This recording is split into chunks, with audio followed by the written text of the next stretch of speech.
I never thought I'd be sharing my story on Reddit, but here I am. My name is Rebecca, 32F, and my life has taken a series of unexpected turns that I'm still struggling to process. It all started when my beloved grandmother, Evelyn, 78F, passed away 3 months ago.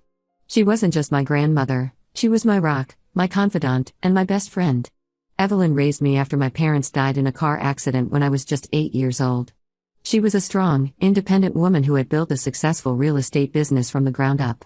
Despite the tragedy that brought us together, she made sure I had a loving and stable childhood. We spent countless evenings baking cookies, tending to her prized rose garden, and sharing stories about her youth. She taught me the value of hard work, integrity, and always being true to myself. As I grew older, our relationship evolved. We became more like friends, sharing our hopes, dreams, and fears. I confided in her about my struggles in school, my first heartbreak, and my career aspirations. She was always there with a warm hug and words of wisdom that seemed to make everything better. When I graduated college and landed my first job at a marketing firm, Evelyn was there in the front row, beaming with pride. She even helped me put a down payment on my first apartment, insisting that it was an investment in my future. That was just the kind of person she was, always thinking of others and how she could help them succeed. Her passing left a void in my life that I'm still trying to fill. The pain is raw, and there are days when I catch myself reaching for the phone to call her, only to remember she's gone. It's during these moments that I miss her the most. In the midst of my grief, I received news that Evelyn had left behind a substantial inheritance for me and my cousins, Mark, 35M, and Sarah, 29F. To be honest, I didn't care much about the money. I would trade every penny just to have one more conversation with her, to hear her laugh one more time, or to feel her comforting embrace. The inheritance has brought out the worst in my cousins. Growing up, we were never particularly close. Mark and Sarah's parents, my aunt and uncle, were always a bit resentful of the close relationship I had with Evelyn. They felt she favored me, which created a wedge between us cousins from an early age. Now, with the inheritance in play, that old resentment has bubbled to the surface. Mark and Sarah seem to think that I'm going to get the lion's share of Evelyn's estate, and they're determined to make my life miserable because of it. They've been spreading rumors within the family, claiming that I manipulated Evelyn in her final years to secure a larger portion for myself. It's hurtful and couldn't be further from the truth. What they don't understand is that Evelyn and I shared a bond that went beyond material possessions. She was the one who held my hand through my first heartbreak when my high school boyfriend cheated on me. She was there to celebrate with me when I landed my dream job at a prestigious advertising agency. And she was my shoulder to cry on when I went through a painful divorce 5 years ago. Speaking of my ex-husband, Jason, 34M, that's another complication in this mess. We met in college and fell head over heels for each other. He was charming, ambitious, and seemed to complement me perfectly. Evelyn adored him at first, but as the years went by, she started to notice things that I was too blinded by love to see. Our marriage started to crumble about 3 years in. Jason became increasingly focused on climbing the corporate ladder, often at the expense of our relationship. He'd work late nights, miss important events, and when he was home, he was always distracted by work emails or phone calls. I tried to be understanding, but I felt like I was losing my partner. Evelyn was the one who finally opened my eyes to the reality of my situation. She gently pointed out how unhappy I had become and encouraged me to stand up for myself. It was her support that gave me the strength to confront Jason about our issues and ultimately file for divorce when it became clear that he wasn't willing to change. Now, in a twist that I never saw coming, Jason has resurfaced. He reached out to me last week, expressing his condolences about Evelyn and asking to meet up for coffee. At first, I thought he was genuinely concerned, but then he started asking questions about the inheritance. It became clear that he was fishing for information, probably hoping there might be something in it for him. I'm hurt and angry that he would try to take advantage of my grief like this. It's a stark reminder of why our marriage fell apart in the first place. His actions have only added to the stress and emotional turmoil I'm already dealing with. To make matters worse, my cousin seemed to have formed an alliance with Jason. I overheard a phone conversation between Mark and Jason where they were discussing strategies to contest the will. It feels like I'm being attacked from all sides, and the one person I would turn to for advice is no longer here. I'm trying to stay strong and honor Evelyn's memory by handling this situation with the grace and dignity she always exemplified. But it's hard. There are moments when I feel overwhelmed by the betrayal and greed surrounding me. I've been throwing myself into work, trying to distract myself from the family drama. My colleagues have noticed that something's off, but I'm not ready to share the full extent of what's happening. It feels too personal, too raw. In the quiet moments, when I'm alone with my thoughts, I find myself wondering what Evelyn would do in this situation. She'd always had a way of cutting through the noise and getting to the heart of the matter. I can almost hear her voice telling me to stay true to myself and not let others' actions dictate my own. As I navigate this challenging time, I'm trying to focus on the positive memories I have with Evelyn. I've started a journal where I write down all the little things I remember about her, the way her eyes crinkled when she smiled, her famous apple pie recipe, the sound of her humming as she worked in her garden. It's helping me process my grief and reminding me of the values she instilled in me. I know I need to address the situation with my cousins and ex-husband head-on, but I'm not sure how to proceed. Part of me wants to confront them about their behavior, to make them see how hurtful and disrespectful their actions are, not just to me but to Evelyn's memory. Another part of me wants to take the high road, to handle everything through legal channels and minimize my direct interactions with them. For now, I'm taking it one day at a time. I'm focusing on honoring Evelyn's legacy by living the values she taught me: kindness, integrity, and resilience. I'm determined not to let this inheritance drama tarnish the beautiful memories I have of her or the lessons she imparted.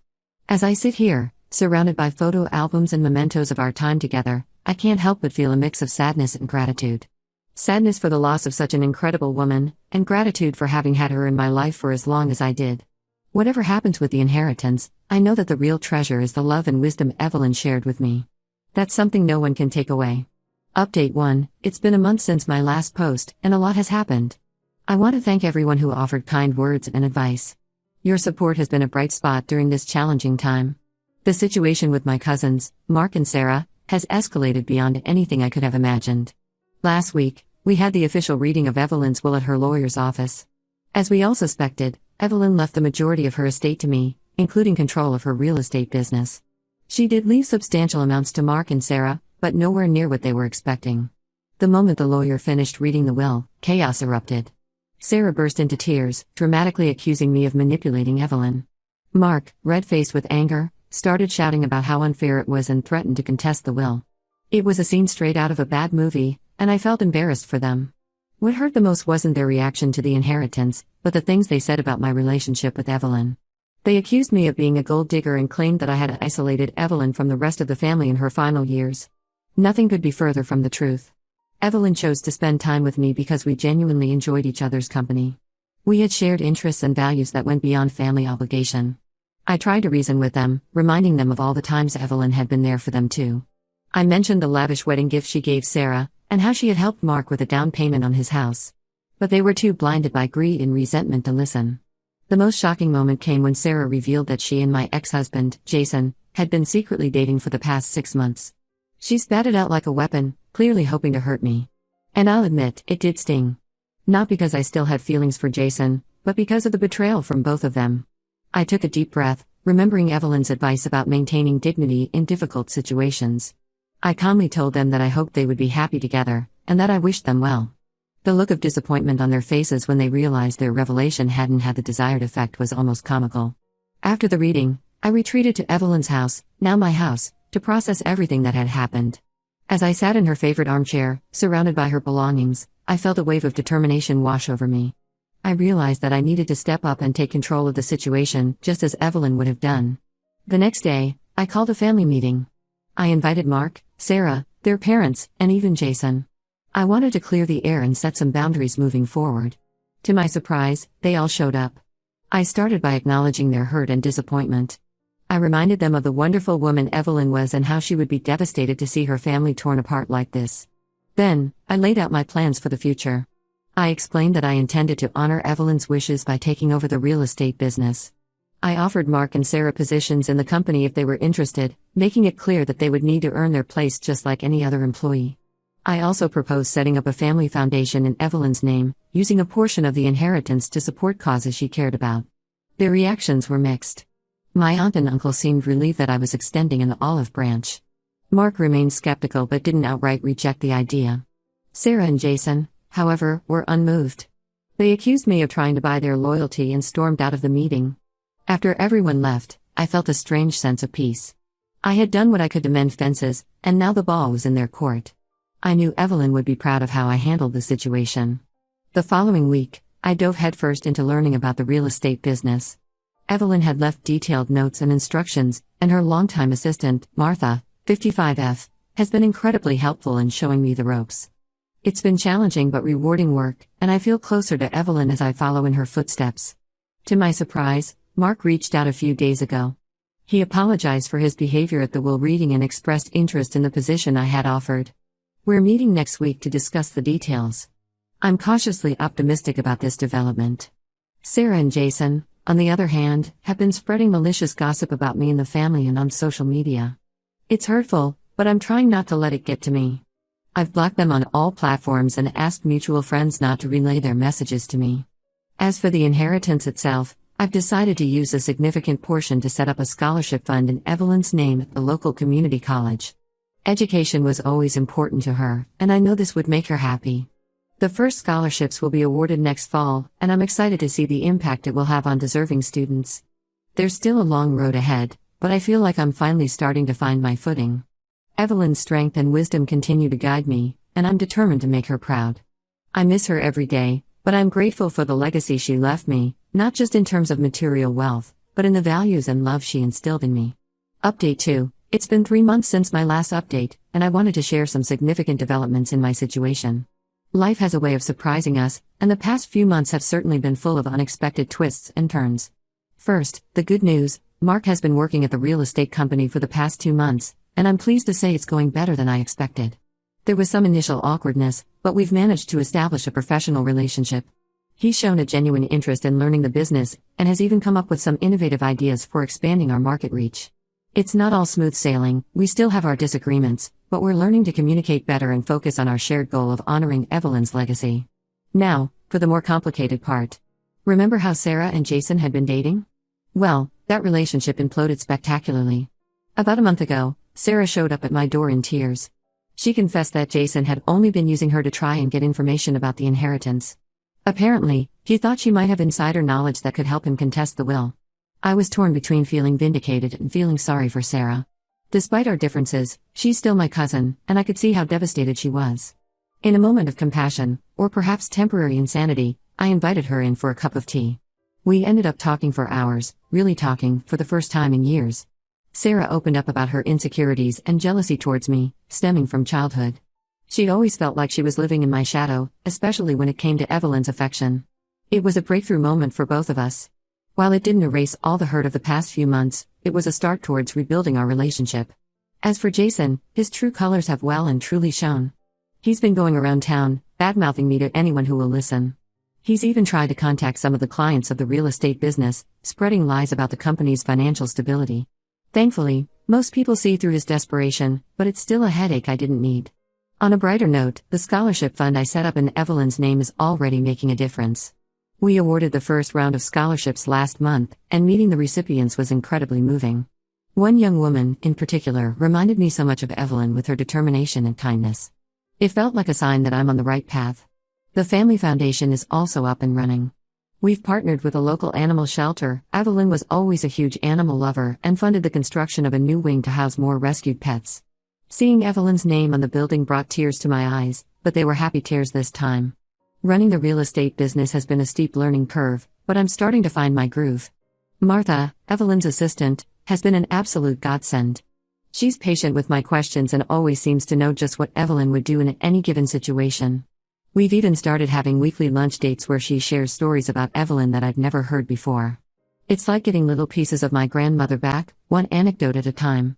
There have been moments of doubt, times when I've wondered if I'm cut out for all of this responsibility. But then I'll catch a glimpse of Evelyn's photo on my desk, or remember one of her sage pieces of advice, and I feel reinvigorated. I'm doing this for her, but I'm also doing it for myself, growing in ways I never thought possible.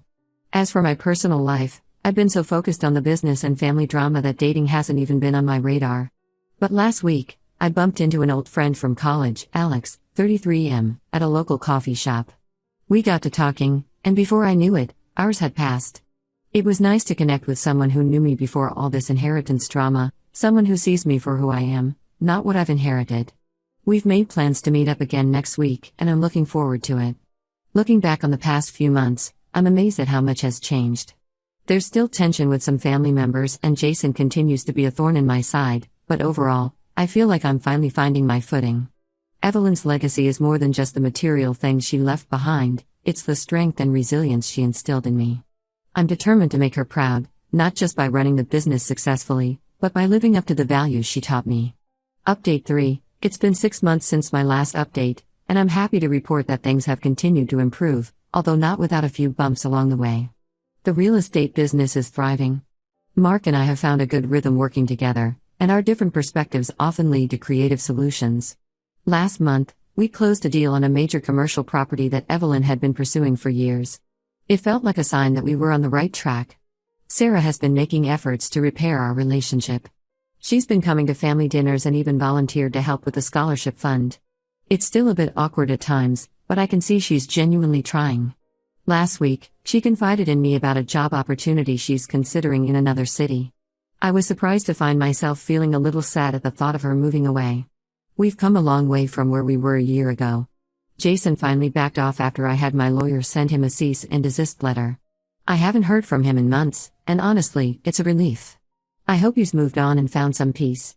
The scholarship fund continues to be a source of joy. We recently hosted a dinner for the recipients and their families. Hearing their stories and seeing their gratitude reminded me why I started this in the first place. One of the students even asked if she could intern at the real estate company next summer. It felt like everything was coming full circle. On a personal note, things with Alex have been progressing nicely.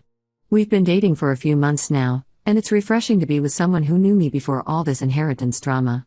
He's supportive of my work with the business and the foundation, but he also reminds me to take time for myself. Last month, he surprised me with a weekend getaway to a little bed and breakfast in the countryside. It was the first time in ages that I truly relaxed. There are still moments when I miss Evelyn terribly. The other day, I found an old recipe card in one of her cookbooks, with notes scribbled in her handwriting. I cried for a good hour, but they were cathartic tears. I'm learning that grief doesn't have an expiration date, and it's okay to still feel that loss deeply. Running the business has taught me so much about myself. I've discovered strengths I didn't know I had and faced challenges I never anticipated. There are days when I feel overwhelmed, but then I'll remember something Evelyn used to say: you can't control the wind, but you can adjust your sails. It always gives me the push I need to keep going. The Family Foundation has started a new project, renovating an old community center in an underprivileged neighborhood. It's been amazing to see how this work is bringing our family together. Even my aunt and uncle, who were initially skeptical of my leadership, have been enthusiastically involved in the planning.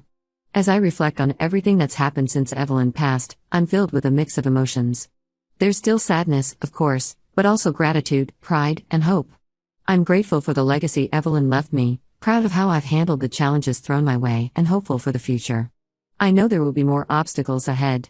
Running a business, managing a foundation, navigating family dynamics, none of it is easy. But I feel prepared to face whatever comes my way. Evelyn gave me the tools I need, and I'm determined to use them to make a positive impact. To anyone out there facing similar family conflicts or unexpected responsibilities, I want to say, hang in there. It might feel overwhelming now, but with patience, perseverance, and a commitment to your values, you can get through it. And you might just surprise yourself with what you're capable of along the way. Thank you all for following my journey and for your support. It's meant more than you know. Here's to honoring the legacies of those we've lost by living our best lives, just as they would have wanted us to.